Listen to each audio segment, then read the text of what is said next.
everybody. Hello. Hi. Especially cold in here today. Oh, Matt. It is. I didn't know No, you no, were no, no. such a I'm such not a sensitive. delicate flower. No, I know. I'm hardly neither delicate nor a flower. Just remarking on Okay. Good afternoon, Good everyone. day. How are you? How's everybody? Good. All right. Thank you. I like your green as well. Thank you so much.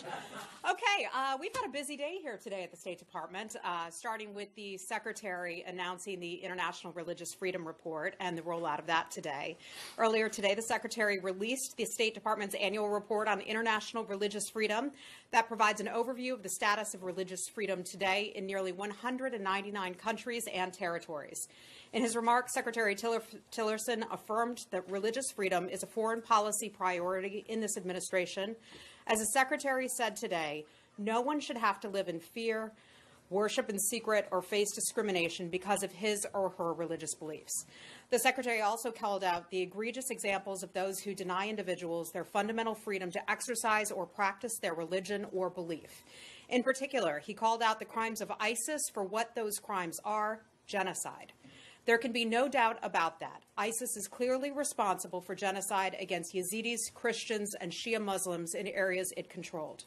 The protection of these groups and others subject to violent extremism is a human rights priority in the Trump administration, thanks to the hard work of the men and women at the State Department and the administration's commitment to the issue. There is no nation as dedicated or as effective in advancing religious freedom as the United States.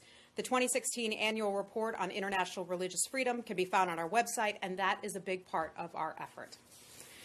Secondly, I'd like to take the opportunity to welcome two new colleagues here at the State Department this week.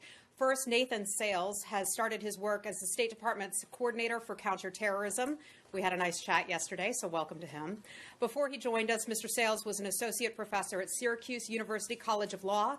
That is where he wrote in the fields of national security and counterterrorism. He previously served as Deputy Assistant Secretary for Policy at the Department of Homeland Security and as Senior Counsel at the Office of Legal Policy at the Department of Justice. Welcome, Nathan Sales. Also, Carl Risch started this week as the Assistant Secretary for Consular Affairs. Carl has been serving as Acting Chief of Staff in the U.S. Citizen and Immigration Services. He was previously the Field Office Director of U.S. Citizenship and Immigration Services at the American Embassy in Seoul, South Korea. He's also a former Foreign Service Officer, so we are thrilled to have him back here at the State Department. Welcome. With that, I will take your questions. Matt, would you like to start? Thank you. Yes. We may get back to the Religious Freedom Report, which is really important, but I wanted to start with North Korea, which seems... the Secretary upstairs, when asked about the latest, said he didn't have any comment on the pronouncement from Pyongyang on the Guam tests or plans for the Guam tests. But he said that you continued to be open to having a dialogue. Is it still the position of the administration that the North Koreans have to do something other than just say we want to talk before you'll sit down with them? I think so. I mean, the Secretary, I think, was pretty clear about that today. Just a couple days ago, he spoke about this as well. He said, look, we'll talk, but they have to take some serious steps. Susan Thornton, our Acting Assistant Secretary for East Asia Pacific, who's been very engaged with the Secretary on this issue, has said the same thing. Look, we're willing to sit down and talk with them, but it appears that that's not going to happen imminently. They have to take some serious steps before we get there. Well, does not doing something count as a step? I think they would have to be a little bit more clear. And again, when Kim Jong-un talked about Guam, that again is a hypothetical of sorts. Right. So they would have to do a lot more. Well, okay, so just to be clear, not launching ballistic missiles towards Guam is not enough for you guys to talk with them. I feel like that's sort of a question that my child might propose. You know, if my child were to say, hey, Mom, if I don't steal this cookie, will you then give me television? Well, right. No, the answer is no on that one. Okay. I think we can all relate to that. Are you suggesting then that Kim Jong-un is No, a child? I am not suggesting. I'm not suggesting that. I'm just suggesting it's such an extreme hypothetical to reward someone for not doing something. Well, right. So what, in other words, then must they do affirmatively or positively? And I'm not going to go down that rabbit hole. I mean, the Secretary has been clear about we will see it. They know what they need to do to get us to come to the negotiating table. We are willing to have talks about this. This is obviously a very serious matter. Cookies and children aside, a serious matter. They know what they need to do, and the Secretary has said we're not going to negotiate our way back to the negotiating table. So just to put the finest point on it possible, you're not going to go and sit down with them unless they take steps that they know that they have to do. That's just them saying we're open or we're not. We're going to hold off on sending missiles toward Guam is not going to get you interested in having a dialogue. I think they would have to do quite a bit more. All right, thanks. Hi, Dave. Hey. Hi. If they know what they have to do, what's the problem in us knowing what they have to do? Some of these would involve, private diplomatic conversations that we have with our friends in the region. I think the main point here is that the U.S., along with our partners and allies, we're all on the same page. We're talking with a whole lot of countries about this pressure campaign, and nothing has changed. So if they know what they have to do and their allies, so South Korea and Japan know what they have to do, it's only the U.S. people and our readers who don't know what they have to do? Look, Kim Jong-un, we would like to have talks with him when the time is right, when they show that they are serious about an effort to move toward denuclearization. We have not seen that yet. Remember, and let me go back to this again, 2 nuclear tests last year, 2 ICBM tests in a month alone. We have not seen that they've been serious at this point. Okay. So, Hi, Saeed. if they say that we will no longer launch missiles over Guam or into that area, into the Pacific, that would not be enough? I just want to understand you correctly. I think I answered that question. Again, this can get into extreme hypothetical situation, and I don't want to get into that. Because they said that they were specific. They said we're going to launch a missile on that region or in that area. So if they say we will no longer do that, that is not and I think we're not going to respond to every single threat and every single hypothetical. So, with everybody assuming that North Korea has nuclear weapons, and some say, in fact, put a figure on it, like 50 or 56 or something. So do they have to say, okay, this is what we have, we want to denuclearize it before you could talk with them? They would have to show some serious steps and some serious indications that they would be willing to sit down for talks. Okay? All right. Hi. Jenny, hi. How are you? I see. Kim Jong-un's bad behavior has been going on for a long time. Mm-hmm. So what United waiting for? Why didn't do anything act to North Korea? I'm sorry, why what? Why didn't do military actions immediately when they threatening U.S. and our lives? Why didn't we undertake military actions to do so? Well, we believe that diplomacy deserves a chance. This is still a new administration, 8 months now into this administration. The Secretary Tillerson and Secretary Mattis penned a joint editorial that ran in yesterday's Wall Street Journal in which they talked about that. They're on the same page, believe firmly that diplomacy can solve this. However, we're prepared, as we are in every situation around the globe, to switch to another plan if that is absolutely necessary. That's a DOD issue, so I'm going to stay away from that. But we believe that diplomacy is a solution here. Yeah, one more. South Korea. Yesterday, President Moon Jae-in of South Korea said that remark that no one can military action on the Korean Peninsula without the South Korean government permissions. What is the U.S. position of this? We have a good relationship, as you know, with the Republic of Korea. We have constant, ongoing conversations with that government. What you propose there is another hypothetical situation, which I'm not going to get into. But we continue to have conversations with the Republic of Korea on a near constant basis. What if North Korean Kim Jong-un sudden attack South Korea?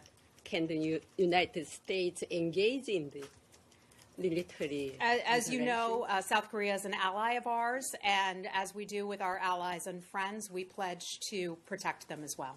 Okay? But then, that's a hypothetical. I don't want to get into that, what I've said. Okay, anything else on DPRK? Okay, hi. Hold on one second. In your assessment, does the United States see a gradual change of China's attitude toward North Korea?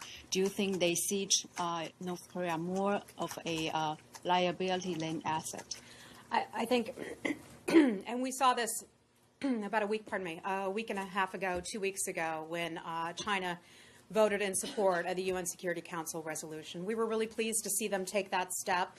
The Secretary and others have had frequent conversations with the Chinese. As you know, President Trump spoke with President Xi over the weekend, and they talked about our mutual agreement that DPRK is up to no good, and that is a security risk not for the region but the world. So we are asking them to do more, as we have. They're North Korea's primary trading partner. We believe that they have unique leverage to put pressure on North Korea, and they've committed to us that they're going to follow through with those UN Security Council resolutions and making sure that those are adhered to from their endpoint. And so we look forward to having them hold up their part of the bargain. So do you see their action in the United Nations Security Council as an indication of their gradually, slowly change of attitude? I think it's trending in the right direction. It's trending in the right direction. And then President Trump and President Xi had a nice conversation over the weekend discussing that very thing as well. And then finally, you just mentioned there's not a lot more North Korea can do to resume the talk. Just for good soundbite, could you flesh out what else, what a lot more they should do and then not to do? Well, North Korea would have to take some very serious steps and show us that they are serious about its interest and intent in denuclearizing the Korean Peninsula. They would have to do a lot more of that. Secretary Tillerson has talked about that extensively. He's also said, I'm not going to negotiate my way back to the negotiating table, and North Korea knows exactly what it needs to do. Let's get serious about it. Okay. Hey. It's not really a hypothetical. What do your agreements with South Korea say? Do you have to get their permission to launch any sort of strike? Some of those things are diplomatic conversations, and some of those would involve the Department of Defense, so I just don't want to get into that. But, I mean, if he says you can't without his permission, you're not going to respond? I'm not going to get into that, okay? I'm not a part of that conversation that the U.S. military may be having with South Korea on that point, but they are a valuable ally of ours, as you well know, and we defend our allies. Okay. I'm confused what President Moon remarked yesterday, because the U.S. and South Korea is an alliance, but he not want to be war in Korean Peninsula. But however, U.S. supposedly involved with the war when North Korean Kim Jong-un attacked South Korea. But why he discouraged it? But I'm sorry, I didn't understand the last part. President Moon doesn't want a war in the Korean Peninsula. Well, no one does. No one does. We don't want that. Yes, President Moon doesn't want that. Japan doesn't want that. Exactly. No one wants that. And that is why we are so pushing hard on this diplomacy campaign. I mean, the number one thing you hear me talk about here, the number one thing you hear Secretary Tillerson talk about is goals and efforts to try to denuclearize the Korean Peninsula, getting Kim Jong-un to give up those illegal weapons, getting him to stop with his destabilizing activities. It's a priority in the UN Security Council, where they had the unanimous vote on that matter. It's a top issue for our friends and allies and partners around the world. This is not the between U.S. and North Korea problem. This is actually problem is the South Korea affected. But the Moon thought this is your guys' problem. That's not. How did you? I'm sorry. Is this our problem? I mean, I'm not understanding the question. Between the U.S. and North Korea problem, do you think this is between the U.S. and North Korea Is problem? this issue between the United States and North Korea? No. This is between North Korea. This is between North Korea and the world. It is not the United States standing here alone expressing concern about the activities of Kim Jong-un's regime. And by the way, it's a good opportunity to remind people what it's like for North Koreans to live under that regime, okay? That is not a free and fair country. It is not a country where people have ample food, opportunity. It's not a country where people can come and go as they please. It's a country where they're starving their own people. They're engaged in forced abortions. Pardon me for talking about that, but that is a very grim reality there, where people are living in labor camps. It's under horrific situations. This is not between the United States and North Korea. It is the world looking at North Korea and condemning North Korea and the Kim Jong-un. This is not about the population there, the regular folks. This is about what Kim Jong-un is doing not only to the world, but to his own people. Thank you very much. All right. Anything else on North Korea? Hi. There are reports suggesting the rocket engines powering the recent successful ICBM test in North Korea came from a state-owned Ukrainian factories. Is the State Department aware of that? Are those reports, and do you have any comments? Yeah, we're certainly aware of those reports that have come out. That's an issue that we would take very seriously if that were to be the case. One of the things I do want to mention about this is that no single country has done more to curtail these ambitions of North Korea than the United States. There have been a lot of UN Security Council resolutions, and they obligate all nations, including Ukraine, to prevent transfers of sensitive technology to the DPRK. In the past, I know that Ukraine has prevented the shipments of some sensitive materials to nations that we would be certainly very concerned about.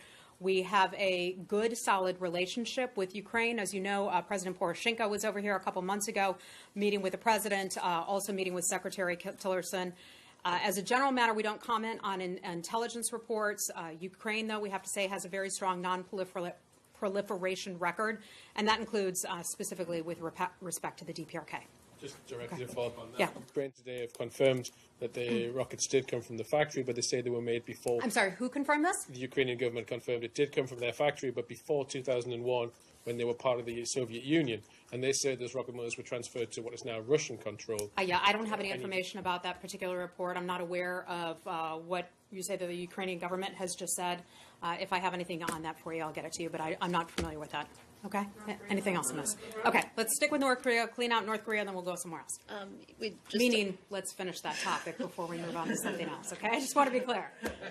We just talked about China's support for the latest UN resolution. China has supported past UN sanctions resolutions on North Korea, but the actual enforcement of those sanctions has been wanting. How much time would the U.S. sort of allow to pass before you kind of reassess whether China's actually serious about this resolution this time, and before you may start to consider secondary sanctions on Chinese companies, which I think Secretary Tillerson has hinted at, Susan Thornton hinted at as well? Secondary sanctions have been put in place against some Chinese companies, as you're well aware, and I believe individuals as well. This is going to be an ongoing conversation. It took many, many years to get to this very concerning point with North Korea. It's going to take some time to try to resolve this as well. We'll continue the conversations with China. Let me read you a little bit about one of the things that Secretary Tillerson said in some meetings in Manila just about a week ago. He said, he talked about China and Russia being helpful on the issue of North Korea. He said, I know that they are having talks as well with representatives from North Korea. I think that is evidence that they have a very good open channels of communication to be able to talk with the regime of North Korea. And we hope that they will be encouraging them to stand down their program and abide by UN Security Council resolutions, which both China and Russia have voted for in the past. So I'm hopeful that they will use their influence, and they think they do have influence with the regime to bring them to the point of dialogue, but with the right expectation of what that dialogue would include. So again, these are ongoing conversations, and I don't want to put a timeline on it, but we're having a lot of those conversations. Thanks. Okay. DPRK. Okay. Hey. When North Korea spoke yesterday of watching U.S. behavior, they appeared to point specifically to joint U.S.-South Korea military exercises. Is there any consideration of making changes of U.S. behavior in that manner? Yeah, so I think what you're talking about is some sort of a double freeze as we look at it here. There is no equivalency between what the DPRK has been engaged in, the ICBM missile tests in July, the two of those, the nuclear testing.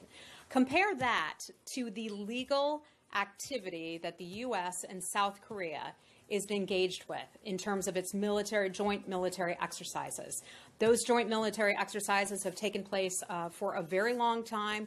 They're carried out in the spirit of the October 1953 Mutual Defense Treaty. They're carefully monitored by the international community to ensure full compliance with the armistice agreement. So that so-called double freeze, that's not going to change. We're allowed to do it. We're allowed to do it with our ally, South Korea. We will continue to do that, and that's just not going to change. Well, just because you're allowed to do it doesn't necessarily mean it's the right thing to do at a period of very heightened. People are there's no moral equivalency whatsoever in the U.S. and South Korea doing joint military exercises. Not suggesting that there we do these things all around the world, joint military exercises. Yeah, but I'm not suggesting that there is any equivalence at all. But it gets back to the earlier question. Not doing something in this case, on your side, you don't think that it's this, you look at it the These same have way taken as place- North Koreans not doing it. These have taken place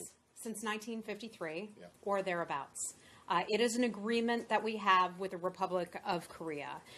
We remain open to dialogue with the North Koreans, as you well know. We are Not on willing. this.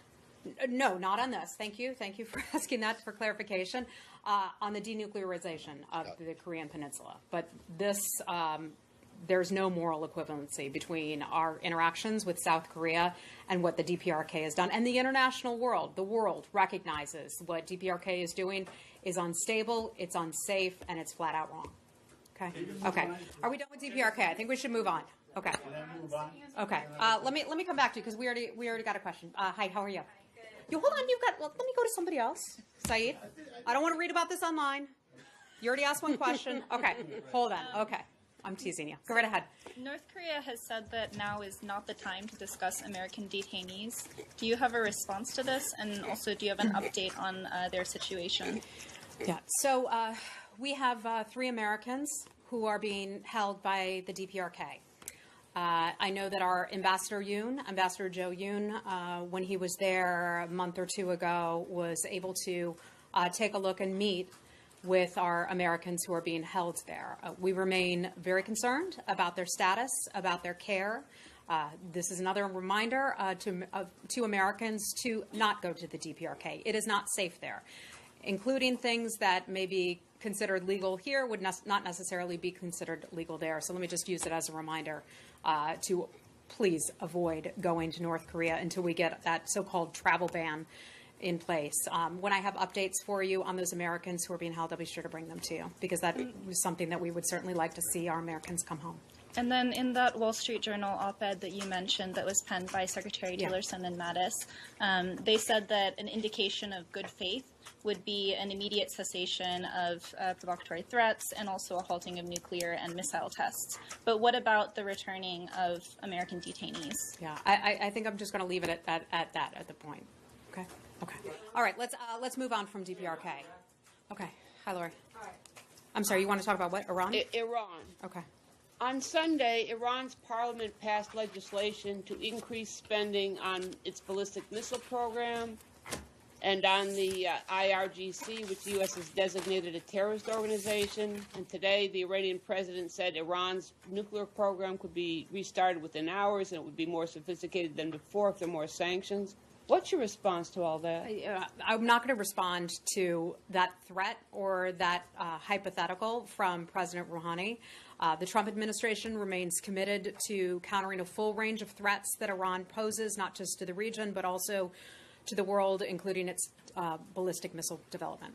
But they said they're going to spend more money on its ballistic missile program. Yeah, I don't have the intelligence on that, so I'm just not going to comment on that, but that would be a concern of ours. The administration has, members of the administration, from the president on down, have said that they believe that Iran is not violating, is in violation of the JCPOA in spirit. The spirit of the JCPOA, yeah.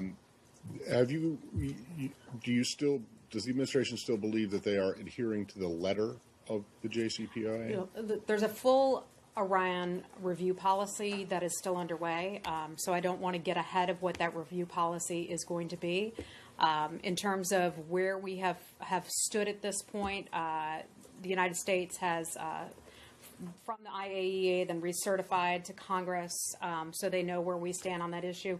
But we still believe that what Iran is doing is destabilizing and that the JCPOA doesn't fully recognize and comprehend and encompass all this destabilizing activities that Iran is engaged in. Right, but you also would acknowledge, though, that the previous administration that negotiated the deal never said that it did. Correct. Encompass those. Correct. Now, And that is why we look at that and see the flaws in the JCPOA, that it should be so much more comprehensive. Where I was going with the first question was, does the administration believe that it, meaning the U.S., is in compliance with the letter and the spirit of the JCPOA? We certainly are. We believe that we are in compliance with the that JCPOA.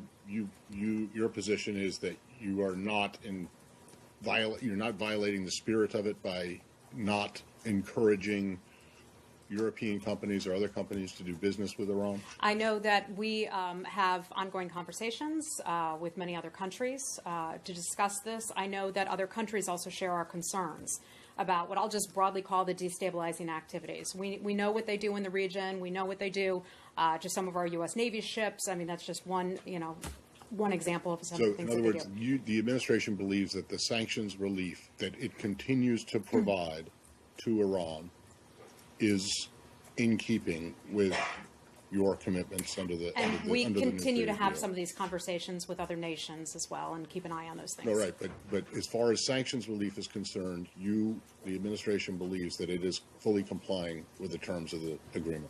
We don't believe that they are complying with the spirit of You. the law. Do you believe that the United States is fully complying? Oh, are we complying? Yes, we are So complying. in terms of sanctions relief, they're getting everything that they deserve, nothing else. I'm not going to characterize it that way. I'm just going to say that the United States is in compliance with its end of the bargain. Okay? Today, the United Nations Secretary General said that we should not walk away from the JCPOA under any condition. Do you agree with that? It's not my place to agree or not agree with him. Okay? Anything else? Okay. All right. Let's move on. Let's move on to another subject. Who's got Can we anything? move to the Okay. Palestinian-Israeli Same. peace process? Or first of all, could you update us? There's an upcoming visit, or a delegation will be going to the region. They will go to the Gulf region, then they will go to Israel and Palestine. Mr. Kushner and Mr. Jason Greenblatt. Is the State Department involved in this process? Yes, we are. We are always involved in that process. What you're referring to is an upcoming trip. I don't have I don't know exactly the time. Yeah, I don't have an exact date for you on that. And when I do have that, I would be more than happy to provide it to you. There was a statement that was put out, my understanding, from the White House about Mr. Greenblatt's travel.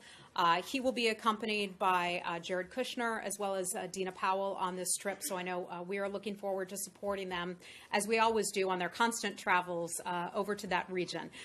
Typically, when they travel to talk about Middle East peace and other issues, we provide backup assistance with them and attend meetings with them. Our ambassador, our chargé, will also attend those meetings. The State Department helps to set up some of those things. And then upon their return, we do a debrief and have conversations about what they learned and where things stand. So it's a close cooperating relationship between the State Department and also the White House on this. We recognize it is a big issue.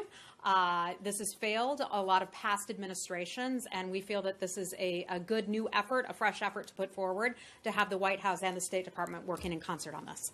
Today, Chief Palestinian negotiator Saeb Erekat said that he was refuting some Israeli reports suggesting that the PA is walking away from its enthusiasm for the Trump initiative, but he's saying that the U.S. ought to, as preceding as its predecessors, this administration, as its predecessors, commit to the two-state solution. Has there been any statement by the State Department, to the best of your knowledge, by this White House, committing to the two-state solution?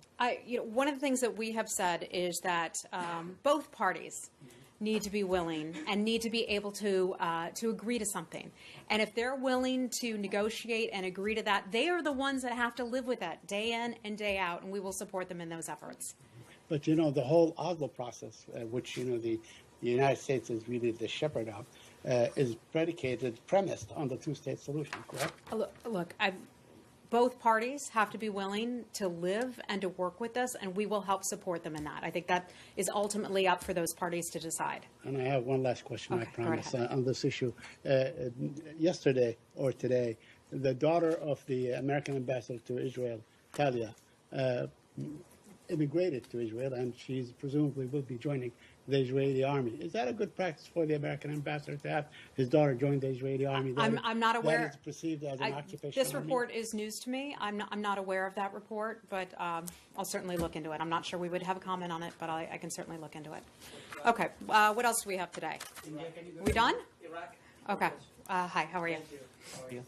So a delegation of the Kurdistan regional government went to Baghdad yesterday to start a negotiation on a possible breakup from Iraq with the United States. On a possible what? I'm sorry? Breakup from Iraq or declaration of independence. So would the United States support these negotiations between Erbil and Baghdad? Yeah. I mean, certainly if Erbil and Baghdad want to sit down and have a conversation with one another, that is certainly fine. As you know, we have expressed very serious concerns about holding a referendum, even a referendum that's considered to be an unbinding referendum. What we would like to see is a stable, secure, and unified Iraq. As we talk about the referendum that the Kurds want to hold in September, late September, I believe it is, we look at that and say, we understand what you're going for. We understand what the goal is, but let's not take our eye off the ball. Let's not take our eye off of ISIS. And ISIS is the major serious threat in Iraq right now, and we're concerned about a referendum at this time that referendum would be further destabilizing. According to the KRG presidency's website, in the phone call between Mr. Tillerson and Barzani, Mr. Tillerson encouraged Erbil to negotiate with Baghdad. Is that the case? What else did Mr. Tillerson? I don't have a readout of that conversation.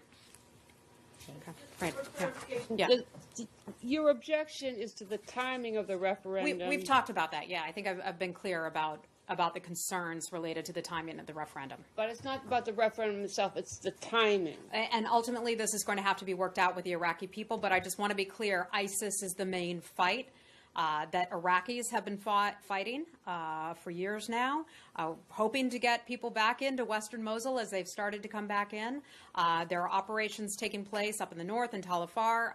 We haven't talked about that a whole lot, but there are a lot of concerning activities on the part of trying to get ISIS out of Iraq, and we see that as the sole focus where we need to stay, where we need to keep the eye on the ball. Okay? I have one question on India. Yes. Did the Secretary spoke to the Indian External Affairs Minister Sushma Swaraj today? Do we have a readout of it? I believe, you know what, I'd have to double check on that. I'd have to double check on that schedule. I know that we're celebrating a couple Independence Days, yesterday with Pakistan and today with India. So I know we've put out some comments on that. And also there was an announcement about a 2+2 meeting between India and U.S. ministerial meeting. Do you know what's the time and venue for that? I don't have any information on that to give you at this point. I'm not aware of any scheduling yet. I have one more on Afghanistan. Have you seen the open letter by the Taliban to President Trump asking him to withdraw from Afghanistan? Yeah, I certainly have.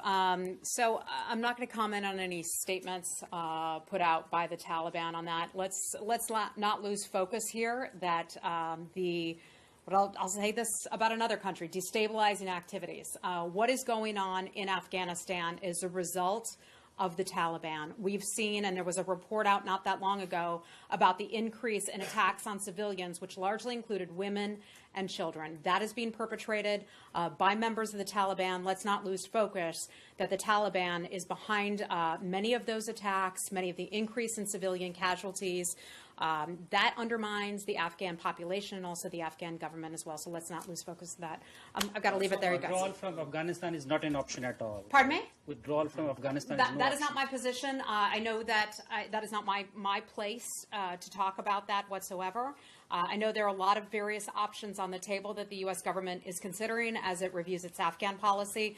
I think they will be considering a lot of different options and would never rule out absolutely everything. Do you have any updated guidance on the situation with India and China? Just that we are encouraging both parties to sit down and have direct dialogue. There was another round of skirmish in Leh from India and China.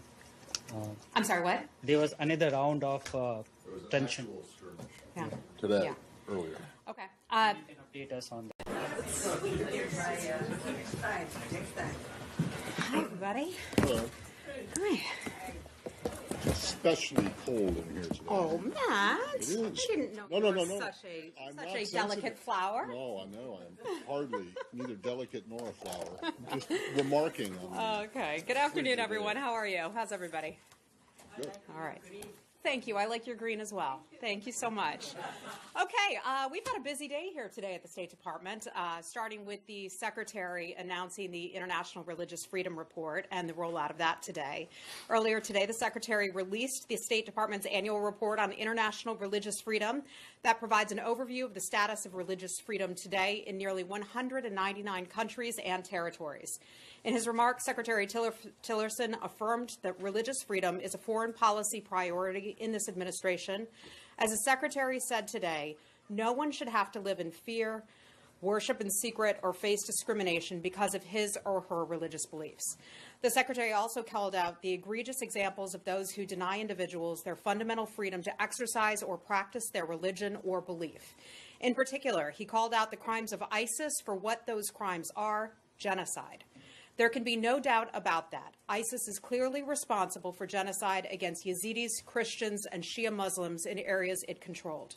The protection of these groups and others subject to violent extremism is a human rights priority in the Trump administration, thanks to the hard work of the men and women at the State Department and the administration's commitment to the issue. There is no nation as dedicated or as effective in advancing religious freedom as the United States.